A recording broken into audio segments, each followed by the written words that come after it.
Hi, and welcome to the Badass Breastfeeding Podcast, co-hosted by Abby Fearing, the Badass Breastfeeder, and Dianne Cassidy, IBCLC. Hey, welcome to the Badass Breastfeeding Podcast. This is Dianne, your lactation consultant. And this is Abby, the Badass Breastfeeder. And we are going to talk about babies that don't or won't latch. You know, those stubborn babies. Those babies. Such jerks. It is a pain in the butt. The baby it's won't a pain in the latch. butt.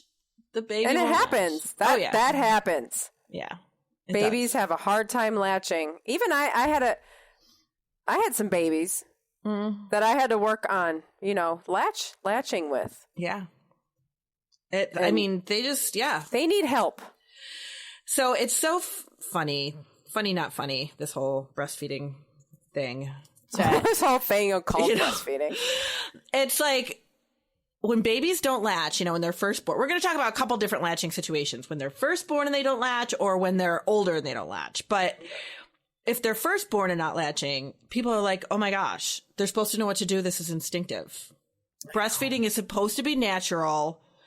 Why is it not working? Breastfeeding is supposed to be natural. And then everybody told me breast is best. I'm supposed to do this. It's going to, Yeah. And then you get to these things that are really natural about breastfeeding, and people want to mess it up because they think it's crazy. Go back to the gassy babies, which we just, from last week. Yeah. And that stuff's natural. And people go, oh my God, I have to alter this somehow. Mm-hmm. So babies not latching in the very beginning, like there's a lot of reasons for that. And I know like here and there we'll touch on it, but sometimes it goes right directly back to the birth of the baby, right? Like the way they were born, the medications like that literally, were like were they a vaginal birth? Was it a C-section? Right. Was it medicated? Was it not medicated? Was it fast? Was it, like all of those things play into how the babies latch, because it's with your baby. Some babies are born really quickly and they're bruised. Their faces are bruised and it's hard for them to get a latch. Sometimes they're really sleepy from medications and they're just so out of it that they just can't even latch and keep that latch. Sometimes their coordination gets interrupted by medications and they just can't figure out how to suck, swallow, and get that stuff all working correctly. So we have this whole instinctive thing and natural thing, but you also have it's not working, so it's like there's reasons why it doesn't work. And once we fix those reasons why it doesn't work, it will work. But I think it's like everybody just kind of like throws it out the window and it's like, oh, they didn't latch. They didn't want it. You know how many times I've heard a mom say, oh, my first baby just didn't want anything to do with it.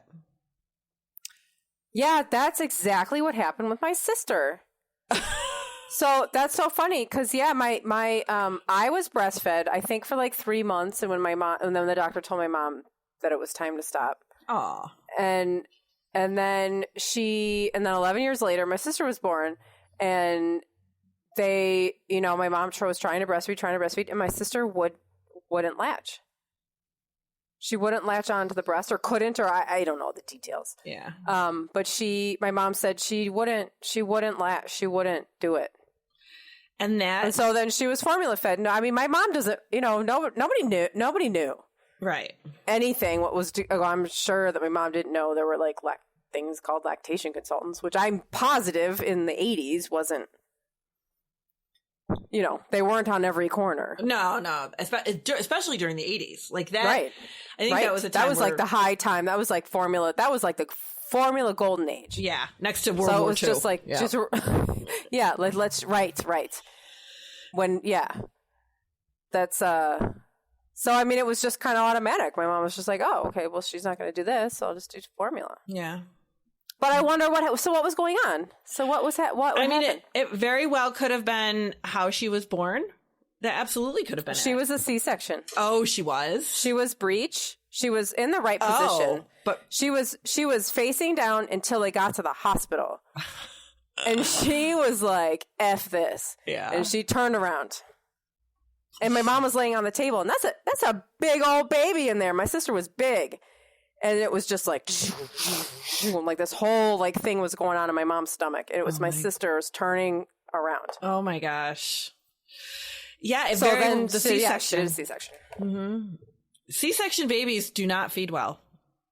Most of them. I can't put them all in a pile and say, all right, none of you are feeding well. But a lot of C-section babies that I come across really do not feed well. Mm-hmm. And I think there's a lot of trauma associated with C-section deliveries, and it just is. It just is. My mom, I don't know if this is normal. I mean, we always thought it was a cute story, but now I wonder the way they opened my mom up, which was also the 80s too. It was like a big ass machine. Oh my God. And the doctor pulled her out by her mouth. Yes. He put his finger in her mouth and pulled her out. Is that normal? I don't know how they normally do it. I don't know if that is normal or not, but I have a book that I put out a couple of years ago about like trauma and breastfeeding and different forms of trauma and how that impacts breastfeeding. Mm-hmm. And my stepdaughter at the time was going through nursing school, and she was doing her maternity rotation. And a lot of times when, you're in nursing school and you're going through your maternity rotation, often you don't get to see a vaginal birth because that's just kind of like, when you happen to show up and when you happen to have your rotation, you might get to see it, but you can always see a C-section because they're always scheduled. Wow. So she goes in for this C-section, and it was a scheduled section, and she went in. She said they opened the mom up and they saw that meconium was in there. Mm-hmm. And they called for the pediatric team, and they're like, meconium. And the doctor put his fingers in the baby's mouth and yanked her out. Mm-hmm. By her mouth, just like you're saying. They passed her over to the pediatric team, who then deep suctioned her with a suction. Yeah. That baby is not going to breastfeed. It is going to be real. That is so invasive for a new baby. Like that's invasive for an adult. Could you imagine somebody putting their fingers in your mouth and pulling you? Yeah. Like that is so much trauma on a newborn. And maybe it was necessary because of the meconium. I don't even know. I'm not going to even venture a guess. But to me, like that was my first thought, was that baby's not going to breastfeed. Yeah. And now that I'm telling the story, I actually do remember, because my dad was watching the whole thing. My dad was like having the greatest time. He was like, there's the curtain, and he's like going over to my sister, and then coming back to my mom going, oh my God, you should see what they're doing to you. Oh my God. And then he's like going back. He's like having the greatest time. It's like, oh my gosh. And then I think my dad said that the doctor was like try to grab her foot, try to grab her arm, was like trying slippery, gripping on her a bunch of different ways and couldn't get her out, which I feel like then you should have some, like, use a towel maybe. I don't know. But that's when he stuck his finger in her mouth. Yeah. I don't know. I mean, it is just... Because I don't, like, did he not know she was going to be slippery? Did he think that she was in sand? Or, like... Sand? Oh, my God. Like, why? How did... I don't know. Now I have so many questions. I know. There's a lot of invasive things that happen during birth that women will never know about. Yeah. Well, and so this is when we should tell you all, hopefully we're not traumatizing you right now. But we do have an episode on birth trauma. Mm-hmm. Yeah. So you can go back and listen to that, and about how that can affect breastfeeding and affect moms and all of that stuff. But like vacuum extracted deliveries, like we talked about that too, like how that can impact, the baby's nerves and muscles, and even like your sister, the fact that she was a bigger baby and she was, that kind of stuff. If they're compromised, if they're in a compromised position in the womb, that is enough to cause those jaw muscles to really tighten up, and they really have a hard time getting things going. It's really not uncommon. People say, oh, they suck on a bottle. Fine. Sometimes they don't. And you think they are, but they really don't. Yeah. Right. And as a first-time mom, I mean, so many first-time moms, I'll say, does it feel like the baby's sucking? And they'll be like, I have really nothing to compare it to. Yeah. Right. And when I see them feed, they're not sucking at all. They're chewing or they're chomping or, sometimes moms have a great milk supply and they'll just push on the breast a little bit with their gums, and the milk just comes out for them, and they've never sucked. I have a baby like that right now that is never even cannot suck at all, and is huge and getting tons of milk because his mom's got a ton of milk. So, and that was a tongue tie situation, but which is another reason why sometimes babies won't latch, or they'll try to latch. So we talked about the trauma. So all kinds of trauma, which is so common. Oh my God. And we call it trauma is a really hard word to hear because we think, oh God. But it's really common in, like we're talking about in birth and all this. It's very, very common. Right. So all these things can affect latch. Right. And also birth is just traumatic. Yeah, it is. It's just traumatic. It's an amazing, wonderful, life-altering event that is amazing. Truly, truly, truly amazing when you think about what a woman's body can do. But it is traumatic. It just can be. It just can be very traumatic in how things go down. We do all kinds of things to intervene these days. And so that is very traumatic as well. And that's, I think, that is definitely one of the things that I say to mothers when they really question it and they're like, but breastfeeding is supposed to be natural. Why is this not working? And I tell them, because we don't birth naturally anymore. Right. Yeah. No. There really is a lot involved with pregnancy and labor and delivery now that is not a natural process that can alter how your baby is going to feed. Well, and I had a natural birth with Exley. It was natural. It was at home. It was everything. And I still had to help him out. Mm-hmm. There were things that I had to do to that I just forgot. I forgot how different it was to breastfeed a newborn. I forgot that I had to there were little things that I did to kind of help him latch. I would, smush my boob a little bit and, the C hold. Yeah. And, I would, fish his lips out a little bit and make sure my whole areola was going in there. There are some things that are normal to have to do. Yeah. Yeah. But I'm sorry. I was trying to transition from the birth trauma because then we were talking about another thing where we were transitioning to the other thing that I kind of cut you off because I was trying to make a transition, but then I think I just sidetracked us. I apologize. No, because I keep thinking of more reasons why the babies don't latch. Because then you had another reason before, and then I cut you off. I mean, it's just, there's so many, but what I want moms to realize is that it's nothing you're doing wrong. Yeah. And the babies will latch. Because they didn't latch in the first 24 hours, or they didn't latch a lot, or they didn't latch well, doesn't mean that they never will. It does not mean that at all. Right. And then I remember now what you were going to say, and this is a super hot topic these days, which is the lip and tongue ties. Oh, yeah. The lip and tongue tie. And that can absolutely impact a baby latching.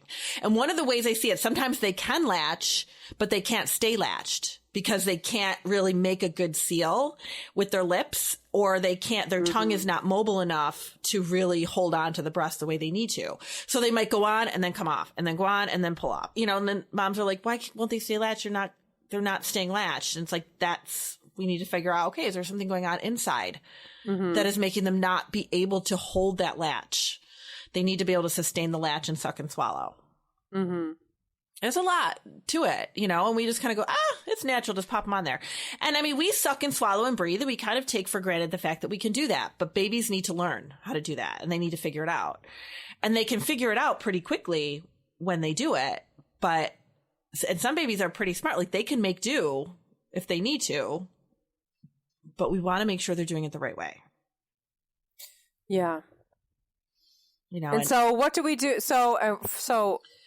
And the lip and tongue tie thing, that, you're right, it is a very hot topic, and you have a lot of people that don't think it impacts anything, and you have some people that think it does, and some people that think it really impacts it. It's just, there's a lot of schools of thought on that. Then we have the revision movement where lip and tongue ties are being revised all day, every day. All day, every day. Yeah. All day, every day. And it's a very difficult thing. I have seen babies get revised that didn't necessarily need it, that never breastfed well again because it's so invasive. And I've seen babies that did great after revision. It really just, there's no telling how it's going to be. Yeah. I think sometimes where it's mistaken, it's not really a tongue or a lip tie, but people are mistaking it for that because the baby's not latching well. So they're saying, and it must be. That's the problem. Yeah. Mm-hmm. That's the problem with it being this kind of big hot topic now, is because I think that's the automatic, right? Right. Well, they're having trouble latching. Oh, well, they must have a lip tie or a tongue tie. No, not necessarily. But that's not, they're not, yeah. it can't necessarily always be the case because it's not always the case. Right. And I've seen babies not latch just because of the position they're in. Too. Yeah. So if you're like, okay, this is my second baby. I always fed my baby in football hold or in cradle because that's the way my baby's always fed well. And I'm comfortable like that. This baby isn't latching. Keep moving them. There's times I've moved babies in 6 different positions before we get to a place where they're comfortable. Like just keep moving them around and see what works. Yeah. Exley, I mean, when Exley was born, he was having issues. He had green poop like for ages. For like, it just was going on for like a week and a half. And I was like, I don't know. I feel like it shouldn't be green anymore. And so I called a lactation consultant and she was like, yeah, no, it shouldn't be green anymore. And she was like, well, let's, let's do a few things. Like, was he checked for lip and tongue tie? And he actually was checked by another lactation consultant. And it was kind of inconclusive. She was kind of telling me what she was looking for. Mm-hmm. But I don't know. She didn't really, it was inconclusive. But what she told me she was looking for, like when they open their mouth and they're crying, it's his tongue hitting the top of his mouth. Yeah, whether it can lift or not. Yeah. Yeah, it totally was not. So I was like, oh, yeah, wow. But I was so, I was like, I don't know. I don't really want to go through, like, the guy around here who does the revisions is like an hour away. And I was like, I don't know. I can't deal with that right now. Not that, obviously if it's a situation where it's really bad, you have to deal with it. Right. But I was kind of like delaying. And this, then the other lactation consultant was like, well, just try to help him latch and try to do this. And we kind of worked it out and it was never revised. But I do think he had a little bit of a tongue tie. I mean, and sometimes it doesn't always have to be. No, it doesn't always have to be. They can just work with it.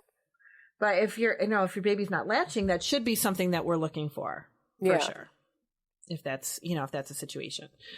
I have seen when I was working in the hospital that babies maybe latch really great that first 24 hours of their life. And then the second day they don't latch as well. And that could be if they gave you a lot of fluid, you're getting a lot of swollen breast tissue. And that makes it very hard for babies to latch or latch well. So maybe the latch was comfortable the first 24 hours and now it's not anymore because it's more shallow, because you have more swelling.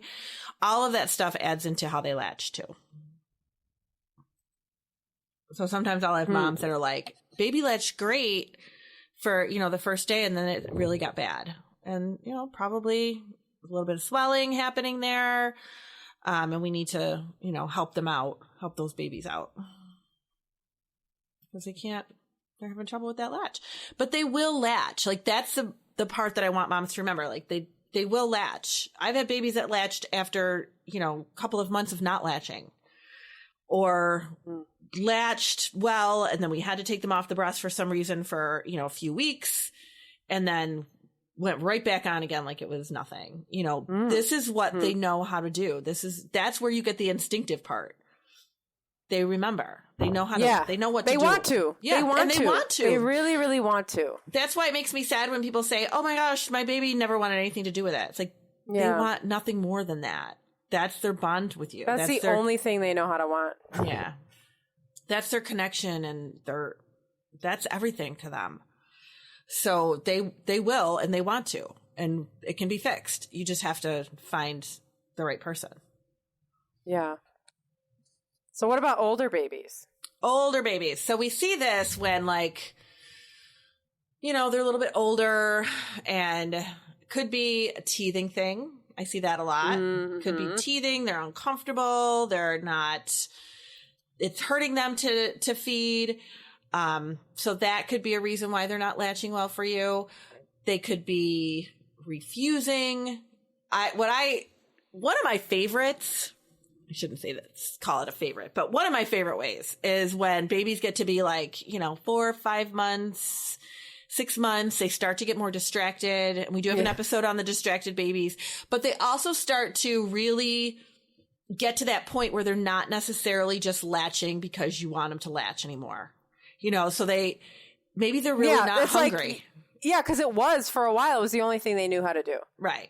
And they're kind of like, now they know how to lift their head. Now they know how to look around. They can start to see a little farther. Yeah. They know when they're hungry and when they're not hungry. Mm-hmm. And if they're not hungry, they really will fight you. And I've had moms be like, the baby is not, and sometimes it could be like overnight too, that this happens where yesterday they were feeding great. Today they're fighting. And I'm always like, you know what? Give them a little more time. Maybe they're not ready yet.